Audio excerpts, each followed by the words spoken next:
Гидросоққы дегеніміз не? Құрметті оқырмандар, гидросоққы дегеніміз сіздердің құбырларыңыздағы судың ағып жатқан жылдамдығының бірден өзгергендігінен, яғни сіздер кранды ашып жапқан кезде, болмаса насос қосылып өшкен кезде пайда болатын қысымды айтамыз. Жалпы гидросоққы неге әсер етуі мүмкін? Ол гидросоққы жүйедегі трубалардың дірілдеуі, болмаса үйдің ішіндегі сместитель, душевой система сияқты заттардың жылдам тозуына алып келетін құбылыс. Құрметті оқырмандар, қараңыздар, мына жақта бізде 2 очко болып тұр ғой.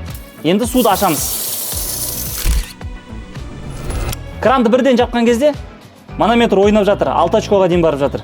Енді осындай құбылыстың алдын алу үшін Сали дүкенде гаситель гидроудары бар.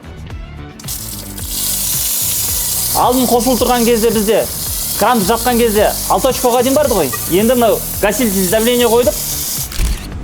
Көрдіңіздер ма? 4-тен қайтып жатыр. Ал жалпы жүйе мінсіз жұмыс істеу үшін Сали дүкенінде қысым редукторлары бар. Құрметті оқырмандар, бұл редукторлармен сіздер қысымды өз қалауларыңызша реттей аласыздар.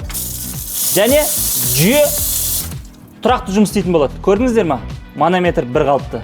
Құрметті оқырмандар, бұндай комбинация сіздердің үйлеріңіздегі су құбырларын осындай гидросоққыдан сақтайды. Яғни сіздердің құбырларыңызды діріл жоқ болады, кранды ашып жапқан кездегі, және үйіңіздегі сместитель мен душевой системалардың ұзақ уақыт қызмет етуіне көмектеседі. Бұл комбинация, осындай редукторлар әр душевой системаның, әр сместительдің астында болған абзал. Ал жалпы үйге қойғыларыңыз келсе, осындай қысым редукторларының Сали дүкенде үлкендері бар.